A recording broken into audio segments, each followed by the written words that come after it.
Muito boa tarde, meus caros amigos, minhas caras amigas. Estamos novamente aqui reunidos em nome de Deus e de nosso Mestre Jesus para darmos prosseguimento ao estudo de mais um capítulo de O Livro dos Espíritos. Eu gosto muito de ver o universo, né? Ver o cosmos brilhando com suas incontáveis estrelas, astros e sóis, porque isso espelha a grandeza de nosso Pai Celestial, as moradas infinitas que Jesus se reportou no seu Evangelho. Vamos em frente então, pessoal. E aqui nós temos, em O Livro dos Espíritos, estamos chegando ao final da escolha das provas. E no quesito 273, quis saber Kardec se um homem pertencente a uma raça civilizada poderia, por expiação, reencarnar numa raça selvagem. É claro que pode. Isso nós vamos ver mais ao fim. Mas os espíritos respondem que sim, mas isso depende do gênero de expiação que esse homem pretende passar. Um senhor que tenha sido duro para com seus escravos poderá tornar-se escravo em uma futura encarnação e sofrer os maus tratos que infligiu a outros. Aquele que mandou numa época pode, em outra existência, obedecer os que se curvaram ante a sua vontade. É uma expiação. Se ele abusou do poder, e Deus pode, então, determinar essa expiação. Um bom espírito pode, para os fazer avançar, escolher uma vida de influência entre esses povos. Então, se trata de uma missão. É verdade. Por exemplo, um espírito de um determinado desenvolvimento intelecto-moral, ele poderá pedir como prova encarnar nessas raças inferiores, né? No bom sentido, inferior, porque estão no começo de sua evolução espiritual. E lá serem líderes, chefes, levando a cultura, não é? Levando novas coisas em benefício desses povos.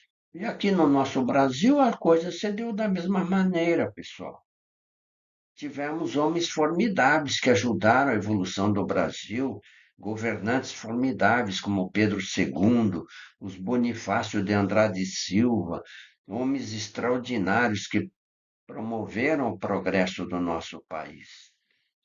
É essa a missão desses espíritos que encarnam, e nós citamos o Brasil, nós podemos citar na Índia Mahatma Gandhi, nos Estados Unidos, Luther King, e ambos sofreram, porque esses espíritos sofrem muito, porque eles trazem novidades que o povo ainda não está preparado para entender. O que aconteceu com Jesus também, que foi morto, porque muito acima do povo de sua época não foi compreendido. E isso acontece em vários países, em várias nações, essas coisas. Vamos em frente.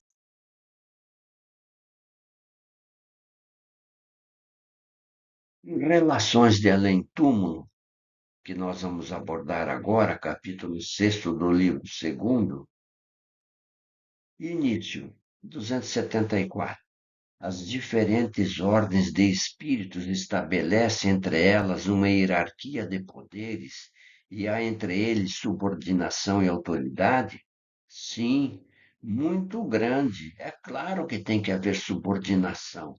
Os espíritos têm, uns sobre os outros, a autoridade relativa à sua superioridade e exercem por meio de uma ascendência moral irresistível.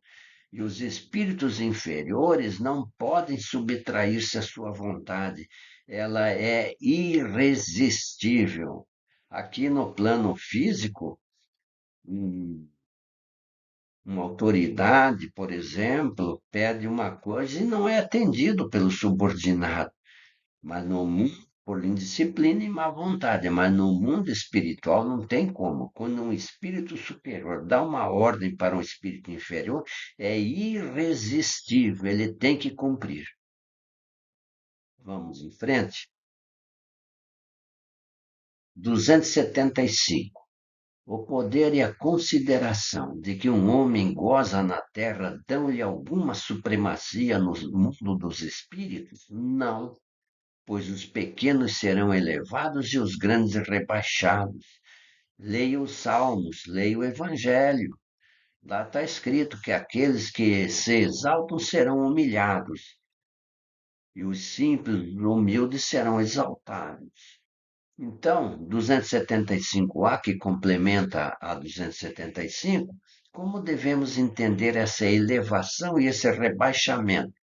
Respondem os espíritos: não sabes que os espíritos são de diferentes ordens, segundo os seus méritos? Pois bem, o maior na terra pode estar na última classe entre os espíritos, enquanto o seu servidor estará na primeira. Compreendes isso? Jesus, nosso querido mestre, ele falou para nós, né, que quem se humilha será exaltado e quem se exalta será humilhado. E por fim, por que que eu coloquei aqui? Porque tem três classes de ordens principais, que são os espíritos imperfeitos, que estão na terceira ordem. Depois nós temos os espíritos bons. E nós estamos nesse meio aí. Não somos imperfeitos, mas também não somos bons espíritos. Estamos aprendendo. E na primeira ordem nós temos os espíritos puros, representado por Jesus.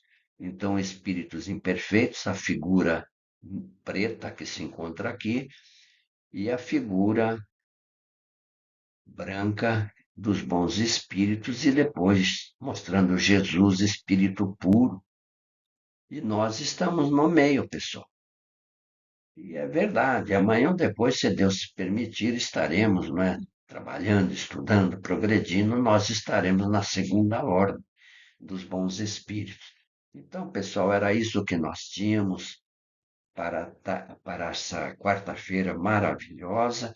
Eu agradeço de coração a audiência de vocês, a força que vocês dão para o prosseguimento desses estudos. E, se Deus quiser, então, todas as quartas-feiras, salvo se haja algum imprevisto, entre 4 e 5 horas estaremos sempre levando para vocês essa nossa simples, não digo aula, mas é uma oportunidade de entendermos um pouco mais dessa doutrina. Muito obrigado, fiquem na paz de Deus.